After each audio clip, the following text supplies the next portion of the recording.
Hello students, NPO में आज हम लोग इस क्वेश्चन को देखते हैं। देखो लिखता क्या, चेन्नई स्पोर्ट्स क्लब का बना रहे हैं फॉर द ईयर एंडेड 31 मार्च 2019। हो सकता है ये क्वेश्चन आपके बुक में नहीं हो, तो क्वेश्चन को आप नोट कर लेना। सबसे पहला पॉइंट पढ़ते हैं। Subscription receive during the year दिया हुआ included 10,000 from a life member, यानी सब्सक्रिप्शन ड्यूरिंग द ईयर जो आपको मिला है उसमें 10,000 का फ्रॉम अ लाइफ मेंबर जो है जो मिला वो इंक्लूडेड है। इसका मतलब क्या है कि लाइफ मेंबरशिप फी का आपको 10,000 मिला था जो सब्सक्रिप्शन में इंक्लूडेड है, तो वो करंट ईयर के सब्सक्रिप्शन में जो इंक्लूडेड है, लेकिन वो इनकम में नहीं लेंगे क्योंकि वो लाइफ मेंबरशिप फी का है, तो उसको सब्सक्रिप्शन में से माइनस करेंगे और फिर लाइफ मेंबरशिप फी को कैपिटलाइज करेंगे। उसके बाद नेक्स्ट उसी में दे रहा है कि उसी में सब्सक्रिप्शन में एक 50,000 का डोनेशन जुड़ा हुआ है जो कि है फॉर बिल्डिंग फंड, तो ये भी बिल्डिंग फंड के नाम से लाइबिलिटी में जाएगा। सब्सक्रिप्शन में से माइनस कर देंगे और लाइबिलिटी में बिल्डिंग फंड के नाम से लिखेंगे। सब्सक्रिप्शन में से पहले लाइफ मेंबरशिप फी माइनस किए और ये लाइफ मेंबरशिप फी को हम लोग कैपिटल फंड में ऐड कर देंगे, कैपिटलाइज कर देंगे। कैपिटल फंड अभी पता नहीं है, उसको खाली छोड़ दिए। लाइफ मेंबरशिप फी उसमें 10,000 ऐड कर दिए। अब सब्सक्रिप्शन में से माइनस करेंगे donation for building fund. Donation for building जो था वो बिल्डिंग फंड के नाम से 50,000 माइनस कर दिए और इसको लाइबिलिटी में बिल्डिंग फंड के नाम से अलग से लिख देंगे। करंट ईयर के बैलेंस शीट में बिल्डिंग फंड के नाम से अलग से 50,000 लिख दिए। नेक्स्ट पॉइंट देखो, लिखता है book value of defence bonds sold was 30,000। 30,000 का डिफेंस बॉन्ड्स हम लोग इस साल बेचे हैं। देखो सेल ऑफ डिफेंस बॉन्ड्स दिया है 40,000, तो 30,000 का 40,000 में बेचे यानी 10,000 का प्रॉफिट हुआ, तो ये 10,000 का जो प्रॉफिट हुआ इनकम में लिखेंगे। Profit on sale of defence bonds के नाम से 10,000 लिख दिए।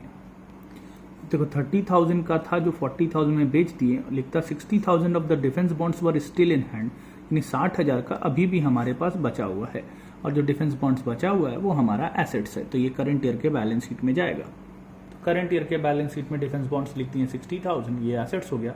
लेकिन अब जरा सोचो कि 60,000 का डिफेंस बॉन्ड्स अभी बचा हुआ है और 30,000 का बेच दिए, यानी पहले से हम लोग के पास डिफेंस बॉन्ड्स था 90,000 का, तो ये ओपनिंग बैलेंस शीट में एसेट्स में डिफेंस बॉन्ड्स लिखेंगे 90,000। तो ओपनिंग बैलेंस शीट में एसेट्स में लिख दिए 90,000 डिफेंस बॉन्ड्स। थर्ड पॉइंट ध्यान दो, लिखता म्युनिसिपल टैक्सेस अमाउंटिंग टू ₹20,000 पर year is paid up to 30th June. हम लोग मार्च तक बना रहे हैं। लिखता है म्युनिसिपल टैक्सेस जो है 30th जून यानी 3 महीने का एडवांस दे दिए, 3 महीने का प्रीपेड है। 20,000 पर ईयर है यानी एक साल का 20,000, तो 3 महीने का हुआ 5,000। 5,000 प्रीपेड हो गया यानी पहले से दे दिए हम लोग, ठीक है। तो यहाँ देखो हम लोग म्युनिसिपल टैक्स पे किए हैं, पेमेंट साइड में 20,000 पे किए, एक्सपेंडिचर में लिखें। इसमें जो प्रीपेड है करंट ईयर का वो माइनस करेंगे हम लोग 5,000, तो आ जाएगा 15,000।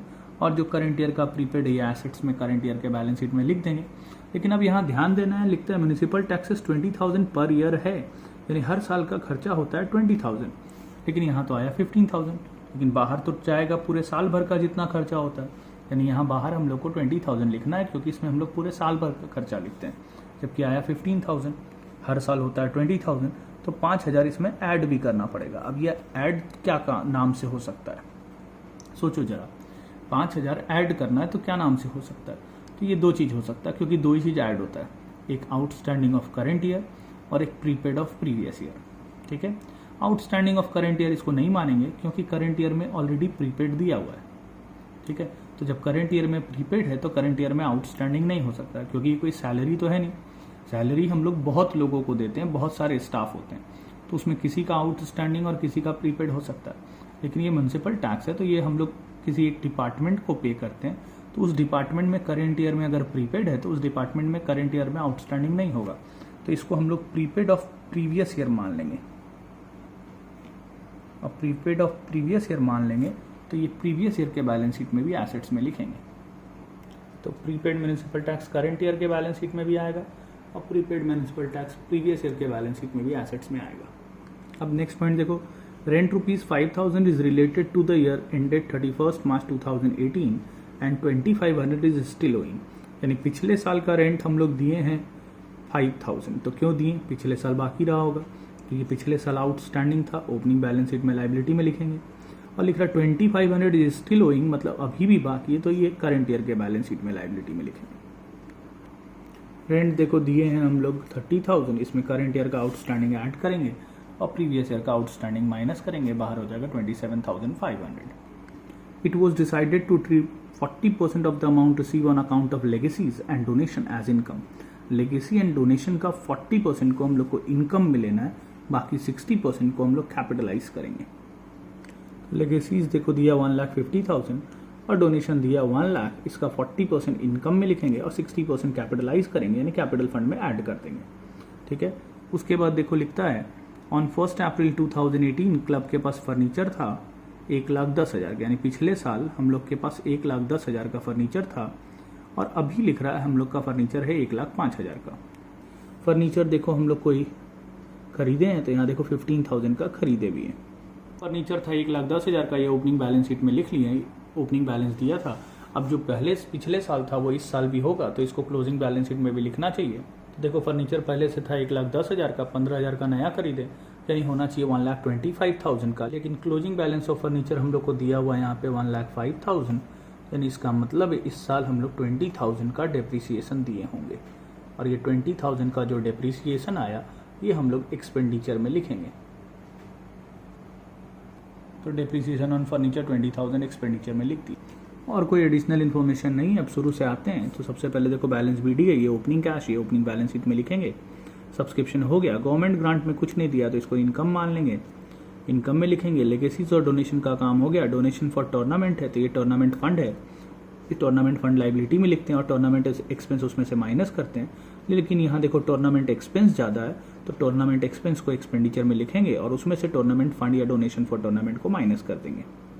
आपको टूर्नामेंट के लिए 50,000 मिला था डोनेशन, आप खर्च कर दिए 60,000 तो 10,000 का नुकसान हो गया, ये एक्सपेंडिचर में लिख देंगे. फिर सेल ऑफ डिफेंस बॉन्ड्स का काम हो गया, इंटरेस्ट ऑन डिफेंस बॉन्ड्स मिला 6,000. डिफेंस बॉन्ड्स पे देखो कोई रेट ऑफ इंटरेस्ट वगैरह दिया हुआ नहीं था तो ये जो भी मिला ये हम लोग इनकम में लिख देंगे. तो ये interest on defence bonds income में लिख दिए. फिर देखो interest receive on fix deposit दिया है तो यहाँ देखो फिक्स डिपॉजिट हम लोग बैंक में किए हैं 1 जुलाई को 3 लाख का, जिस पे 10% इंटरेस्ट है. पहले तो ये 3 लाख का जो फिक्स डिपॉजिट किए हैं ये हम लोग एसेट्स में लिखेंगे. 3 लाख का फिक्स डिपॉजिट किए हैं, एसेट्स में लिख दिए हैं. इस पे रेट ऑफ इंटरेस्ट है 10%. 9 महीना का पहले फिक्स डिपॉजिट किए हैं तो 9 महीने का इसमें इंटरेस्ट निकलेगा. 9 महीने का इंटरेस्ट आ रहा है 22,500 और हम लोग को इंटरेस्ट मिला है मात्र 15,000. तो जो भी इंटरेस्ट मिला वो यहाँ लिखेंगे इनकम में, interest on fix deposit. Interest मिला है हम लोग को 15,000 जबकि मिलना चाहिए था 22,500, यानी हम लोग को 7,500 इंटरेस्ट मिलना बाकी है. और ये जो इंटरेस्ट मिलना बाकी है ये है अक्रूड इंटरेस्ट और ये अक्रूड इंटरेस्ट जो है ये हम लोग का एसेट्स में जाएगा.